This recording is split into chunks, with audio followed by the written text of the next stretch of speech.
We are just very close to the lighthouse in Colonia Sant Jordi in Mallorca, and we're going to have a look at some of the muscular structures which are used quite strongly or stretched quite strongly in Uttanasana. So Uttanasana is a standing forward fold, okay, and what we're looking at today is the major muscular structure which runs down through the back of the body, called the superficial back line. Now, this particular muscular structure is all to do with stability and being upright. It's what balances all this strong tissue through the front of the body and stops us from folding, just collapsing forwards, or even curling up into a fetal position. And for babies, it's one of the first things they start developing, lifting the head, lifting the legs, and really developing this strong facial train down through the back of the body. So let's start with the feet. Okay. So we have a muscular structure in the feet called the plantar flexors, and this runs from the phalanges in the toes to the heel. From there, we run through the back of the legs, the calves, or the gastrocnemius, and the soleus, which crosses over the knee here into the hamstrings, being semitendinosus, semimembranosus, and bicep femoris.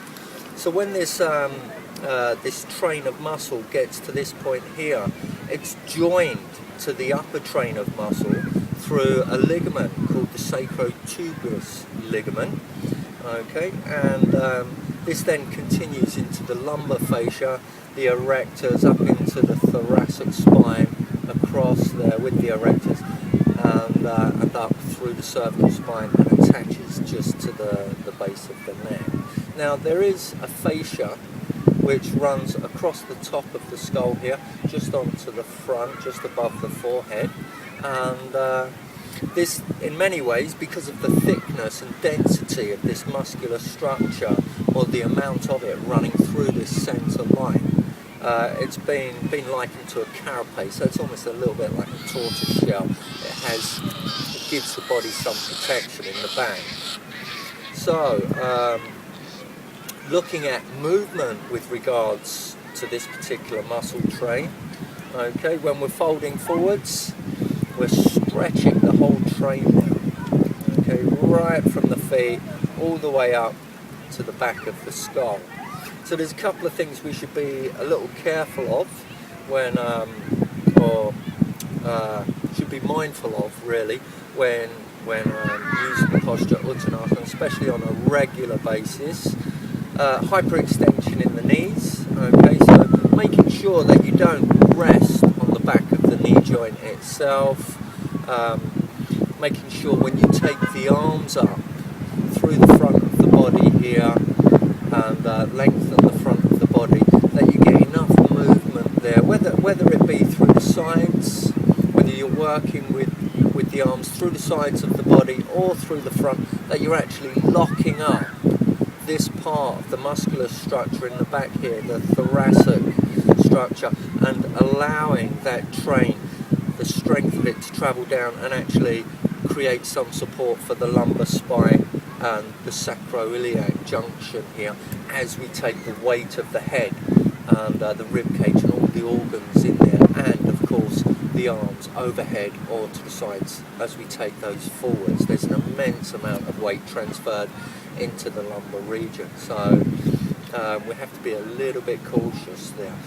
One of the things we can do there to take some of the weight out of this area is to actually bend the legs a little deeper, take some of the stretch out of the posture as we start to move forwards, and instead of taking the arms or having the arms through the front as we come down, we'll take them down through the sides, and thus taking some weight off of the lumbar area and the sacroiliac junction.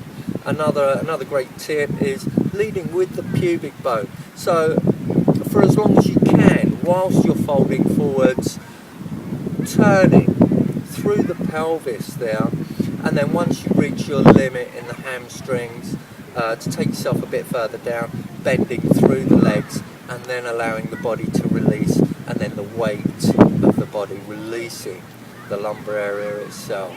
Okay, gaining some space there where we may have created some compression over a period of time. So that's pretty much the muscular structure, or the major muscular structures that we're dealing with when performing Uttanasana, or standing forward fold. Don't overdo it. It's a simple posture, but it works very deeply into a very profound supporting muscular structure in the back of the body. So take it easy. Enjoy your practice, but go slow. Listen to your body. If something's twinging or tweaking, pull yourself out a little bit. Give yourself some more space in the knees. Take the arms back a bit. You can even, as you sweep back, take the arms onto the lower back, the sacrum. Or, if you're feeling rather fragile, even take the hands onto a chair or a wall and take some support as you come forwards into the posture, rather than taking all of that weight onto the lumbar spine. Okay, so there's our little anatomy slot for Uttanasana. I hope you've enjoyed it, found it somewhat useful.